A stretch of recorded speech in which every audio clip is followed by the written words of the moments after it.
Gold and silver अपने all time high पे हैं।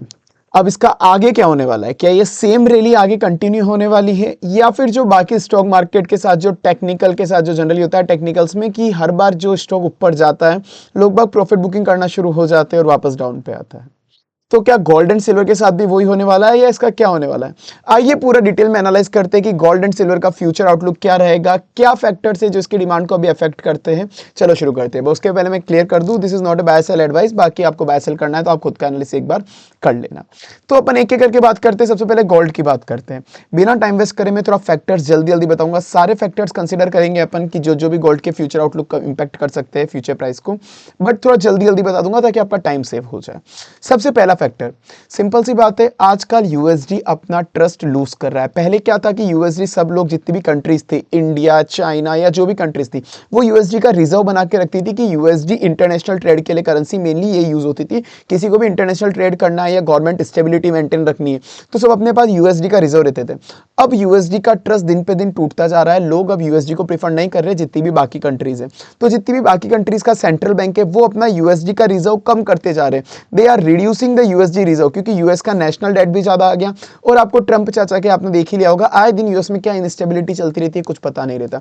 तो लोग अपना यूएसडी का रिजर्व कम कर रहे हैं। और जितने भी सेंट्रल बैंक है, चाहे China, Turkey and India and etcetera, जितने भी सेंट्रल बैंक है, लेकिन इंडिया की मैं आरबीआई की बात करूं, चाइना के जो सेंट्रल बैंक है, ये सब गोल्ड रिजर्व इकट्ठा करते जा रहे हैं। इन्होंने गोल्ड रिजर्व को ओवरवेट में डाल दिया है कि इनको अब यूएसडी कम करके गोल्ड का रिजर्व लेते जा रहे हैं। स्पेसिफिकली अगर मैं चाइना की बात करूं, चाइना बहुत ही जोरदार तरीके से गोल्ड के रिजर्व को अक्यूमुलेट करता जा रहा है। इवन चाइना में अगर आप देखोगे तो दिसंबर 25 के अंदर ही, दिसंबर 25 के अंदर उसने 2.3 टन तक उसने गोल्ड रिजर्व बना लिया था। और अभी भी वो अक्यूमुलेट करता जा रहा है गोल्ड। तो जो सेंट्रल बैंक होते हैं ना कोई सी भी कंट्रीज के, वो सबसे ज्यादा मेजर स्टेक रखते हैं गोल्ड का, और ये ही सबसे ज्यादा इंपैक्ट करते हैं गोल्ड की प्राइसेस। अगर इनके पास रिजर्व अच्छा है, अक्यूमुलेट कर रहे हैं, तो आप समझ लो एक बुलिश ट्रेंड है। तो ये एक फैक्टर जो बुलिश ट्रेंड आपको शो कर रहा है।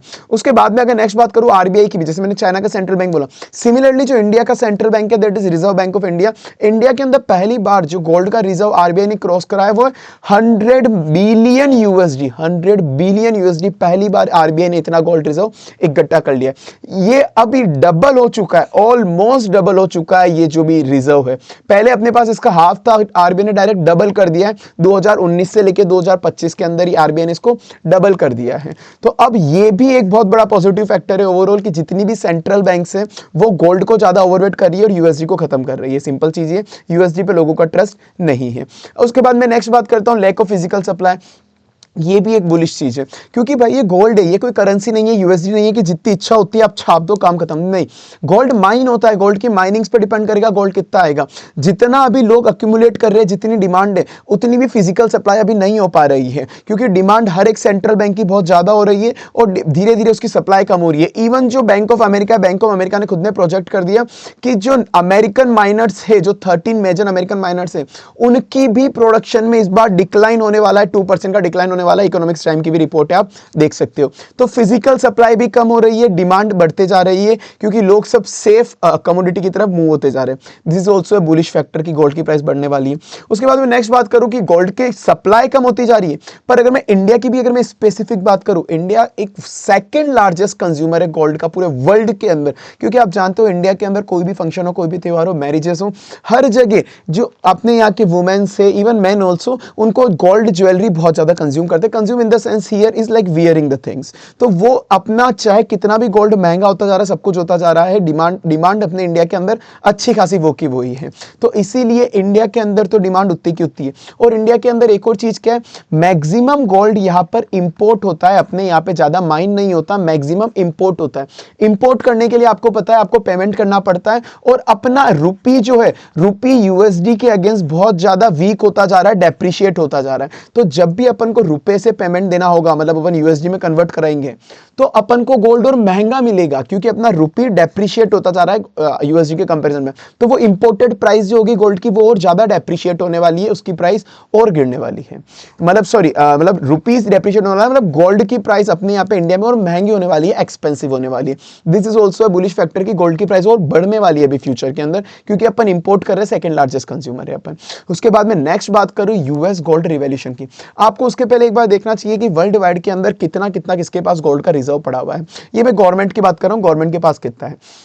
यूएस के पास, यूएस गवर्नमेंट के पास सबसे ज्यादा गोल्ड रिजर्व है, ये पूरा फिगर टन के अंदर है, 8.1 थाउजेंड टन, 8.1 थाउजेंड टन ये यूएस गवर्नमेंट अपने पास गोल्ड रिजर्व रख के बैठी है। उसके बाद Germany, Italy, France, China, Switzerland, उसके बाद इंडिया आता है अपना यहाँ पर। तो चलो ठीक है, अब हो क्या रहा है, यूएस के पास इतना ज्यादा गोल्ड है, पर हर एक गवर्नमेंट की अपनी अपनी बुक्स होती है। अब मैं इतना नहीं जाऊंगा इतना डिटेल के अंदर, पर सिंपल है, यूएस की गवर्नमेंट की अपनी एक बुक्स है। उस बुक्स के अंदर गवर्नमेंट ने जो ये 8.1 थाउजेंड टन जो भी है गोल्ड का रिजर्व, इसकी वैल्यू पता है कितने पे ले रखी है? इन्होंने एक ओल्ड फिक्स रेट पे ले रखी है, $42 पर आउंस। मतलब केवल $42 पे इन्होंने पर आउंस पे इन्होंने ये गोल्ड की प्राइस रिकॉर्ड करी हुई है, क्योंकि इनके कुछ कांग्रेस ने उस टाइम पे जो वहां पे कांग्रेस थी, उन्होंने 1973 के अंदर फिक्स कर दी थी इस प्राइस के ऊपर गोल्ड रहेगा। ठीक है, तो वो अभी तक रिवैल्यू ही नहीं हुआ। अगर इसको रिवैल्यू करने जाएंगे ना, तो इवन उसकी प्राइस जो पहले उन्होंने $42 पर आउंस डिसाइड करी थी, वो 3800 यूएसडी पर आउंस के भी एग्जिट कर चुकी है। वो 2025 में, अभी तो 26 चल रहा है, तो अभी तो प्राइस और बढ़ गई है। तो अगर इसको रिवैल्यू कराना, तो उनके पास जो यूएस के पास गोल्ड का रिजर्व हो जाएगा, वो हो जाएगा $1 ट्रिलियन। $1 ट्रिलियन किसको कहते हैं आप सोच के देखो, उस लेवल का यूएस के पास गोल्ड का रिजर्व हो जाएगा। तो उन्होंने रिवैल्यू अभी तक करा नहीं है, और रिवैल्यूशन की बात चल रही है, हालांकि बहुत से लोग अपोज कर रहे हैं, उसके बहुत से इकोनॉमिक रीजन है। अब रिवैल्यूशन से फर्क क्या पड़ेगा? देखो मैं सिंपल चीज बताता हूं, जिनको नहीं पता, हालांकि कुछ लोगों के मैंने देखे थे, हालांकि अब वो व्हाट्सएप यूनिवर्सिटी का ज्ञान वगैरह रील, ठीक है, इसका डायरेक्ट इंपैक्ट नहीं आएगा गोल्ड, मतलब गोल्ड की प्राइस पे, पर इनडायरेक्ट आएगा। कुछ लोग कह रहे हैं, मतलब सिंपल मैं बता दूं, सबसे पहले तो जो यूएसडी है ना, यूएसडी एक फियाट करेंसी है। फियाट करेंसी क्या होती है सर? फियाट करेंसी वो होती है जहां पे ना आप कोई भी करेंसी को बैक नहीं रखते, जितने यूएसडी वो चाहे वो प्रिंट कर सकते हैं, without any backup of gold. Gold का रिजर्व नहीं चाहिए, कितनी भी वो करेंसी छाप सकते हैं। वो बस यूएसडी जो चल रहा है पूरा ट्रस्ट के बेसिस पे चल रहा है। जैसे आईएनआर अगर अपन को छापना है तो अपन गोल्ड का रिजर्व मेंटेन रखते हैं, पर यूएसडी में ऐसा नहीं है।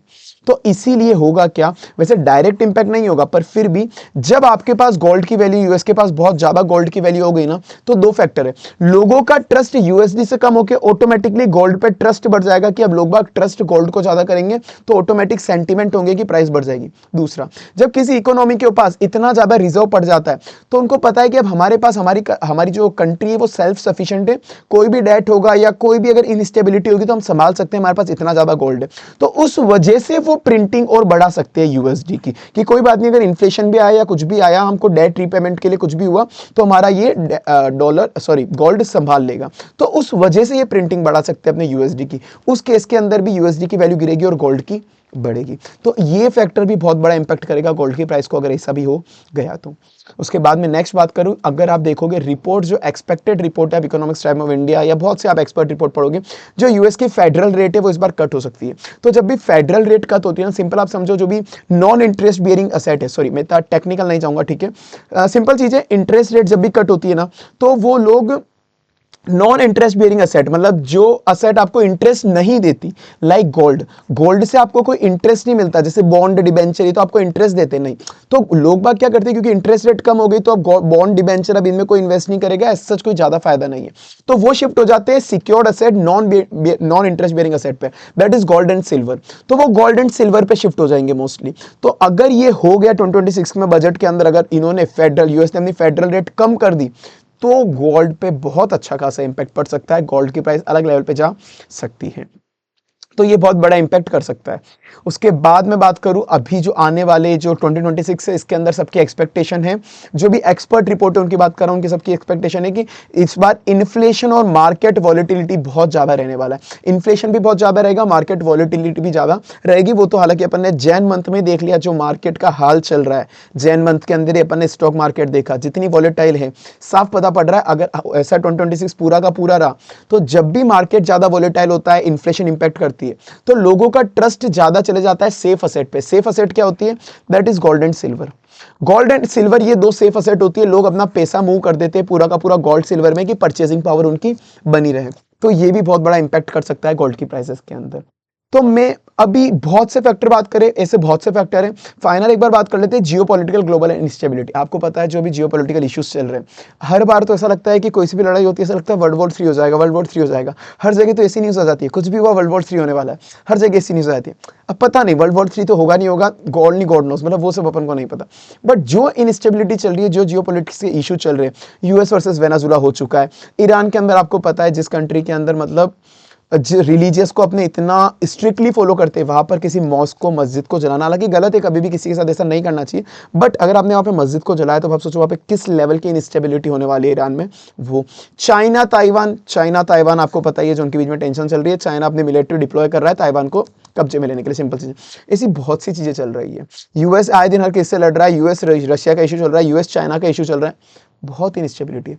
जब भी जियोपॉलिटिक्स और ग्लोबल इंस्टेबिलिटी होती है, वापस में सेम चीज बोलूंगा, तो लोग बाग मार्केट से पैसा निकाल के सेफ असेट में डालते हैं। Safe asset is gold and silver, तो वो भी एक पॉजिटिव फैक्टर है, वो भी वापस से बुलिश फैक्टर देने वाला है आपको।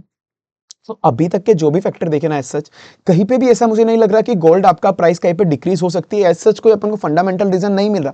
इवन टेक्निकल्स भी मैं देखूं तो हर बार टेक्निकल आप ऐसे नहीं देख सकते कि कोई प्राइस बढ़ी है तो नीचे जाएगी जाएगी, नहीं।